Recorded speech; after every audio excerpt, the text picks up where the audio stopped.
Hi friends, welcome back to our channel. 5ാം ക്ലാസ്സിലെ പാദവാർഷിക മൂല്യനിർണ്ണയത്തിലെ അടിസ്ഥാന പാഠാവലിയിലെ ഇമ്പോർട്ടൻ്റ് ആയിട്ടുള്ള കുറച്ച് ക്വസ്റ്റ്യൻസും അവയുടെ ആൻസേഴ്സുമാണ് നമ്മൾ ഈ വീഡിയോയിലൂടെ നോക്കാൻ പോകുന്നത്. അപ്പോൾ നമ്മൾ ഓൾറെഡി 2 ക്വസ്റ്റ്യൻ പേപ്പർ അനലൈസ് ചെയ്തിട്ട് അപ്ലോഡ് ചെയ്തിട്ടുണ്ട്. അപ്പോൾ ആവശ്യമായിട്ടുള്ള കൂട്ടുകാർ തീർച്ചയായിട്ടും പോയി കാണുക. അതുപോലെ തന്നെ ഇമ്പോർട്ടൻ്റ് ആയിട്ടുള്ള കുറച്ച് ക്വസ്റ്റ്യൻസ് നമുക്ക് നോക്കാം. ഒന്നാമത്തെ പ്രവർത്തനം, കണ്ണനും കൂട്ടുകാരും കാട്ടിൽ പോയപ്പോൾ ഒരുപാട് കളികളിൽ ഏർപ്പെട്ടു. ഇന്നത്തെ തലമുറയുടെ കളികളും കണ്ണനും കൂട്ടുകാരും കളിച്ച കളികളും തമ്മിലുള്ള താരതമ്യക്കുറിപ്പാണ് എഴുതേണ്ടത്. അപ്പോൾ കണ്ണനും കൂട്ടുകാരും കളിച്ചത് നമുക്കറിയാം എത്തരത്തിലുള്ള കളികളാണെന്ന്. ഇന്ന് നിങ്ങൾ കളിക്കുന്ന കളികളെ കുറിച്ചിട്ട് നിങ്ങൾക്കറിയാം. അപ്പോൾ അത് രണ്ടും കൂടെ ഒരു താരതമ്യമാണ് നമ്മൾ ചെയ്യേണ്ടത്. നമുക്ക് എഴുതി നോക്കാം. കണ്ണനും കൂട്ടുകാരും കാട്ടിൽ പോയി കുസൃതി നിറഞ്ഞ കളികൾ കളിച്ചു. മയിൽ കൂകുമ്പോൾ ഒപ്പം കൂകുകയും കുയിലുകൾ പാടുമ്പോൾ അവയോടൊപ്പം പാട്ടുപാടുകയും ചെയ്തു. പക്ഷികളുടെ നിഴൽ പിടിക്കാൻ ഓടുകയും അരയന്നങ്ങളുടെ പിന്നാലെ നടന്ന് അവയെപ്പോലെ കരയുകയും ചെയ്തു. സ്വന്തം നിഴലിനോട് സംസാരിച്ചും ഒച്ച വെക്കുമ്പോഴുള്ള മാറ്റൊലി കേട്ടും കുരങ്ങന്മാരുടെ വാലിൽ പിടിച്ചു വലിച്ചും ഞങ്ങൾ ഒരുപാട് കളിച്ചു. ഇത്തരം കളികൾ ഒന്നും ഞങ്ങൾ സാധാരണ കളിക്കാറില്ല. പക്ഷേ ഇന്ന് ഞങ്ങൾ പ്രകൃതിയോട് ഇണങ്ങി ഒരുപാട് കളിച്ചു. ഇത്തരത്തിലുള്ള കളികൾ ഒന്നും ഇന്നത്തെ തലമുറ കളിക്കാറില്ല. എല്ലാവർക്കും മൊബൈൽ ഗെയിമുകളോടാണ് ഇഷ്ടം. മുറ്റത്ത് ഇറങ്ങാനോ പ്രകൃതിയിലേക്ക് ഇറങ്ങിച്ചെന്ന് കളിക്കാനോ വിനോദം കണ്ടെത്താനോ ഇന്നത്തെ തലമുറ ഇഷ്ടപ്പെടുന്നില്ല. ഓൺലൈൻ കളികളിലൂടെ ഗെയിമുകൾ കളിക്കാനും കാണാനും ഒക്കെയാണ് ഇന്നത്തെ തലമുറയുടെ ആവേശം. അതുകൊണ്ട് തന്നെ ഇന്നത്തെ തലമുറയുടെ കളികളും പണ്ടത്തെ കളികളും തമ്മിൽ ഒരുപാട് വ്യത്യാസമുണ്ട്. സാങ്കേതിക വിദ്യ വളരുന്നതിനോടൊപ്പം തന്നെ കുട്ടികളുടെ ചിന്താഗതികളും മാറ്റം വരുന്നു എന്ന് നമുക്ക് മനസ്സിലാക്കാൻ കഴിയും.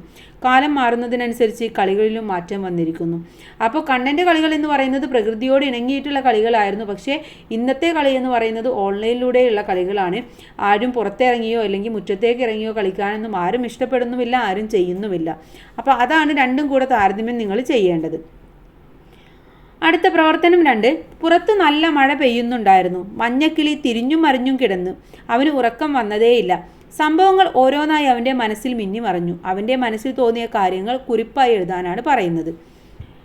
കുട്ടികളെല്ലാം സ്കൂൾ ഗ്രൗണ്ടിൽ എത്തിയിരുന്നു. ചൂട് അല്പം കുറഞ്ഞ സമയമായിരുന്നു. തലേ ദിവസം ഒരു ചെറിയ മഴ പെയ്തിരുന്നത് കൊണ്ട് പൊടിയെല്ലാം കുറച്ചൊക്കെ ഇല്ല എന്ന് പറയാം. ഞങ്ങൾ പന്ത് കളിക്കാൻ ഒരുക്കങ്ങൾ കൂട്ടി. 5 പേർ വീതം 2 ടീമുകൾ.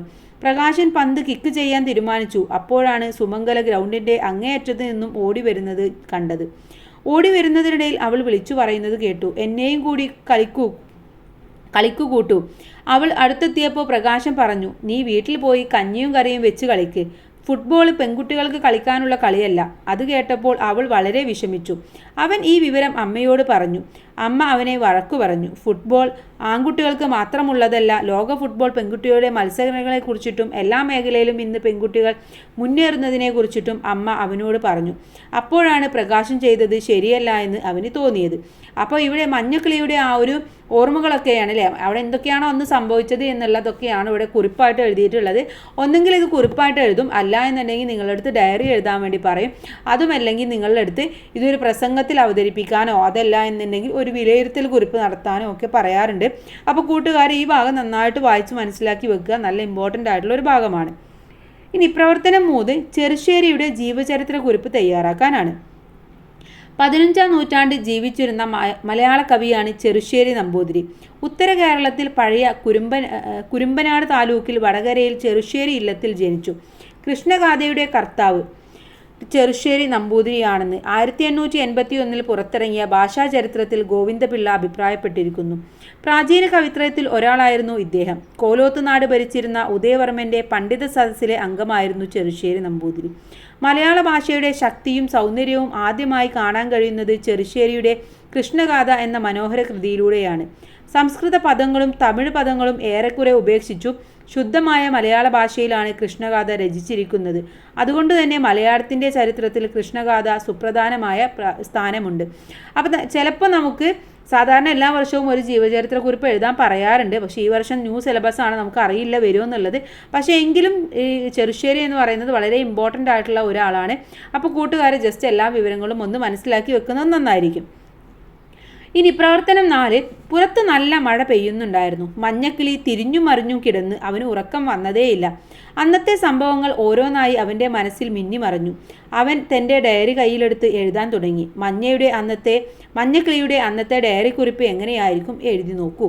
അപ്പോൾ ഡയറി എഴുതുമ്പോൾ കൂട്ടുകാർ ശ്രദ്ധിക്കുക, ഡേറ്റ് ഉണ്ടായിരിക്കണം, അതുപോലെ തന്നെ ദിവസവും ഉണ്ടായിരിക്കണം. ഇവിടെ ദിവസം കൊടുക്കാൻ മറന്നു പോയതാണ്. അപ്പോൾ ദിവസവും നിങ്ങൾ എഴുതണം. പുറത്ത് നല്ല മഴയാണ്, ഉറക്കം വരുന്നതേയില്ല. ഇന്ന് വൈകുന്നേരം വീടിനടുത്ത് മൈതാനത്ത് ഫുട്ബോൾ കളിക്കാൻ പോയിരുന്നു. മുമ്പ് ഫുട്ബോൾ കളിക്കാൻ മൈതാനത്തിൽ എത്തുമ്പോൾ പ്രകാശിൻ്റെ ടീമിൽ ആയിരുന്നു നിന്നത്. അവൻ എന്നെ എപ്പോഴും ഗോളിയായിട്ടാണ് നിർത്തിയിരുന്നത്. പക്ഷേ എനിക്ക് അത് ഇഷ്ടമായിരുന്നില്ല. അങ്ങനെ ഞാൻ മനഃപൂർവ്വം കയ്യിൽ വരുന്ന പന്തുകൾ എല്ലാം വിട്ടുകളയുമായിരുന്നു. അതിൽ പിന്നെ അവൻ്റെ ടീമിൽ എന്നെ കളിക്കാൻ കൂട്ടുകയായിരുന്നില്ല. ഏത് ടീമിൽ കളിക്കുമ്പോഴാണോ പ്രകാശിൻ്റെ ടീമിൽ കളിച്ചുകൊണ്ടിരിക്കുക മറ്റേതായിരുന്നു. സുമംഗല മൈതാനത്തു കൂടെ നടന്നു വരികയായിരുന്നു. അവൾ ചോദിച്ചു, എന്നെയും കൂടെ ഒന്ന് കളിക്കാൻ കൂട്ടുമോ? പക്ഷേ പ്രകാശൻ ഞാനും പൊട്ടിച്ചിരിച്ചു. പെൺകുട്ടികൾ ആരെങ്കിലും ഫുട്ബോൾ കളിക്കുമോ? നീ പോയി കഞ്ഞിയും കറിയും വെച്ച് കളിക്ക്, പ്രകാശൻ പറഞ്ഞു കളിയാക്കി. ഞാനും ഒപ്പം കളിയാക്കുകയും ചിരിക്കുകയും ചെയ്തു. അവളുടെ അച്ഛൻ ഒരു ഫുട്ബോൾ കളിക്കാരനാണ്. അച്ഛനോടൊപ്പം അവളും പന്ത് കളിക്കാറുണ്ട്. ഇപ്പോൾ അവൾക്ക് മൈതാനത്ത് കളിക്കാനാണ് ആഗ്രഹം. അതിമോഹമാണ് എന്ന് പറഞ്ഞു. ഇതെല്ലാം ആൺകുട്ടികൾക്ക് മാത്രമാണുള്ളത് എന്ന് പറഞ്ഞു. അവളെ ഞങ്ങൾ ഒരുപാട് കളിയാക്കി. വളരെ സങ്കടത്തോടു കൂടി അവൾ മൈതാനത്ത് നിന്ന് പോകുമ്പോൾ ഞാൻ നോക്കി നിൽക്കുകയായിരുന്നു. രാത്രി വീട്ടിലെത്തിയപ്പോൾ അമ്മയോട് കാര്യങ്ങൾ എല്ലാം ഞാൻ പറഞ്ഞു. പക്ഷേ അമ്മ തിരിച്ചായിരുന്നു പ്രതികരിച്ചത്. പെൺകുട്ടികൾ ഫുട്ബോൾ കളിക്കാൻ പാടില്ലെന്ന് നിന്നോട് ആരാ പറഞ്ഞതെന്ന് അമ്മ അരിശത്തോടെ ചോദിച്ചു. ശേഷം അമ്മ ലാപ്ടോപ്പിൽ പഴയ ഒരു ലോകകപ്പ് വനിതാ ഫുട്ബോൾ മത്സരം കാണിച്ചു തന്നു. അതിൽ ബ്രസീലിൻ്റെ മാർത്ത എന്ന താരത്തിൻ്റെ പ്രകടനം കണ്ട് ഞാൻ അന്തം വിട്ടു നിന്നുപോയി. ഇന്ത്യയിലെ ഇത്തരത്തിലുള്ള ടൂർണമെൻറ്റുകൾ ഉണ്ടെന്നും കേരളം അതിൽ പലതവണ വിജയിച്ചിട്ടുണ്ടെന്നും അമ്മ പറഞ്ഞു തന്നു. ഞാൻ ഇതെല്ലാം കേട്ട് മിണ്ടാതെയിരുന്നു. ഒന്നും ആൺകുട്ടികളുടെ കുത്തകയല്ലെന്നും അങ്ങനെ ചിന്തിക്കുന്നത് നല്ല ആൺകുട്ടികളുടെ ലക്ഷണമല്ലെന്നും അമ്മ പറഞ്ഞു തന്നു. ഇങ്ങനെ സുമംഗലയും വാർത്തയെ പോലെ വളർന്നില്ലെങ്കിലും അവൾക്ക് ഇഷ്ടപ്പെട്ട കളിയിൽ ഏർപ്പെടാൻ അവകാശമുണ്ട്. അമ്മയുടെ ഈ വാക്കുകൾ എന്നെ വളരെ അധികം വേദനിപ്പിക്കുന്നുണ്ട്. അമ്മ പറഞ്ഞതിൻ്റെ അർത്ഥം ശരിയാണോ അറിയില്ല, പക്ഷേ ഇന്ന് എനിക്ക് ഉറക്കം വരുന്നതില്ല. അപ്പോൾ അന്ന് നടന്ന കാര്യങ്ങളൊക്കെയാണ് നമ്മൾ നേരത്തെ പറഞ്ഞത്. കുറിപ്പായിട്ട് എഴുതാനാണ്, ഇതെന്താണ് ഡയറി ആയിട്ടാണ്. അപ്പോൾ എന്തായാലും കൂട്ടുകാർക്ക് ഈ ഒരു ചോദ്യം നിങ്ങൾക്ക് പ്രതീക്ഷിക്കാം. അപ്പോൾ ഈ രീതിയിൽ നിങ്ങൾ എഴുതുക. ഇനി കുറച്ച് പദപരിചയങ്ങൾ നോക്കാം. അപൂർവത, മുമ്പില്ലാത്ത സ്ഥിതി, അസാധാരണത്വം എന്നൊക്കെയാണ് അർത്ഥം. വിപുലം എന്ന് പറഞ്ഞാൽ വിസ്താരമുള്ള എന്നാണ് അർത്ഥം. സാമഗ്രി പറഞ്ഞാൽ സാധനം, ഉപകരണം. ഇനം പറഞ്ഞാൽ തരം. സുലഭം എന്ന് പറഞ്ഞാൽ ധാരാളമായി കിട്ടുന്നത്. ഉദരം എന്ന് പറഞ്ഞാൽ വയറ്. ദൈർഘ്യം എന്ന് പറഞ്ഞാൽ നീളം. ദ്രിഭംഗം എന്ന് പറഞ്ഞാൽ ദിക്കു തിരിച്ചറിയാത്ത അവസ്ഥ. അതുപോലെ തന്നെ നിർണ്ണയിക്കുക എന്ന് പറഞ്ഞാൽ നിശ്ചയിക്കുക. കൈലേസ് എന്ന് പറഞ്ഞാൽ തൂവാല അല്ലെങ്കിൽ ടവല്. അർദ്ധവൃത്താകാരം എന്ന് പറഞ്ഞാൽ പകുതി വൃത്തത്തിൻ്റെ ആകൃതിയാണ് നമ്മൾ അർദ്ധവൃത്താകാരം എന്ന് പറയുന്നത്. ഊഴം എന്ന് പറഞ്ഞാൽ അവസരം. ഓക്കെ, ഇനി അടുത്തൊരു പ്രവർത്തനം നോക്കൂ. 5ാമത്തെ പ്രവർത്തനമാണ്. ഓരോ കുട്ടിയെയും പരിഗണിച്ചായിരുന്നു ടോമോയിലെ കായികമേള. എങ്ങനെയൊക്കെയാണ് കോമ്പയാഷി മാസ്റ്റർ ഓരോരുത്തരെയും പരിഗണിച്ചിരുന്നത്? കോമ്പയാഷി മാസ്റ്ററുടെ ഈ സവിശേഷതകളെക്കുറിച്ച് ചർച്ച ചെയ്യൂ. നിങ്ങളുടെ കണ്ടെത്തലുകളെല്ലാം ചേർത്ത് കുറിപ്പ് തയ്യാറാക്കാനാണ് പറയുന്നത്. അപ്പോൾ ടോമോ സ്കൂളിലെ കായികമേളയിൽ ഓരോ കുട്ടിയെയും പ്രത്യേകം പരിഗണിക്കുന്ന രീതിയിലാണ് കോമ്പയാഷി മാസ്റ്റർ സ്വീകരിച്ചത്. കുട്ടികൾക്കായി പുതിയ ചില മത്സരങ്ങൾ കോമ്പയാഷി മാസ്റ്റർ കണ്ടുപിടിച്ചിരുന്നു. കായിക സാമഗ്രികളൊന്നും ഇല്ലാതെ ലഭ്യമായ സൗകര്യത്തിലാണ് മത്സരങ്ങൾ നടത്തിയിരുന്നത്. മത്സരത്തിൽ വിജയിക്കുന്നതിനേക്കാൾ പ്രാധാന്യമാണ് അതിൽ പങ്കെടുക്കുന്നതെന്ന് അദ്ദേഹം കുട്ടികളെ ബോധ്യപ്പെടുത്തി.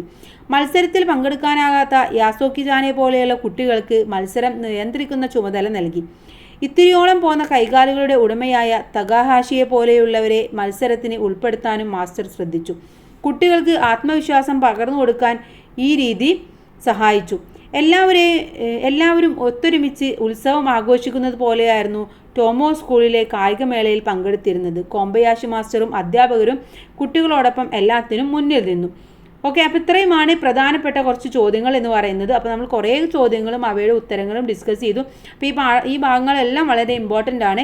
എല്ലാതും നന്നായിട്ട് കൂട്ടുകാർ മനസ്സിലാക്കി വെക്കുക. അതുപോലെ തന്നെ നന്നായിട്ട് എക്സാം എഴുതായി. മലയാളമാണ്, അത്യാവശ്യം നന്നായിട്ട് നിങ്ങൾ എഴുതിയാൽ മാത്രമേ നല്ല മാർക്ക് സ്കോർ ചെയ്യാൻ വേണ്ടി സാധിക്കുകയുള്ളൂ. അപ്പോൾ മാർക്ക് നോക്കുക. ഇപ്പോൾ 5 മാർക്കൊക്കെ ഉണ്ടെങ്കിൽ ഒരു പേജൊക്കെ എഴുതാൻ വേണ്ടി ശ്രമിക്കുക. എന്തായാലും all the best. Thank you.